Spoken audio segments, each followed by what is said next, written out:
Farg'onalik blogerlardan juda ko'pchilik oltiariqliklar norozi bo'ldi. Sababi Farg'ona shahrida bo'ldi, Toshloqda bo'ldi, Quvasoyda bo'ldi. Nimaga bizda bo'lmayapti? Nimaga arzon gilomlarni bizda olib chiqmayapsizlar deb xabar berishdi. Va nihoyat Oltiariqda Urgaz Lemar gilomlar bazasi o'z faoliyatini boshladi. Ochilish munosabati bilan 25-sentyabrdan 5-oktyabrgacha gilomlarni tan narxida xarid qilishlaring mumkin. Bundan tashqari Umraga yo'llanma, 5 ta televizor, 5 ta kir mashina, 5 ta katta gilomni yutib olishlaring mumkin. Batafsil videoni oxirigacha ko'ringlar.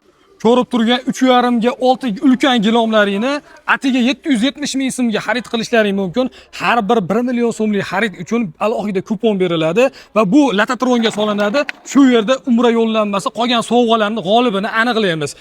Aksiya tugashiga oz qoldi. Ko'ryapsizlar, do'konda odam bilan to'la. Ulgurib qolinglar. Barcha gilom olaman degan do'stlarga yuborib qo'yamiz. Adresi Farg'ona shahridan kelishda Oltiariqning sentriga 100 metr yetmasdan Lemar gilomlar rasmiy bazasi. Hammalaringizni kutib qolamiz. Aksiyadan unumli foydalanib qolinglar.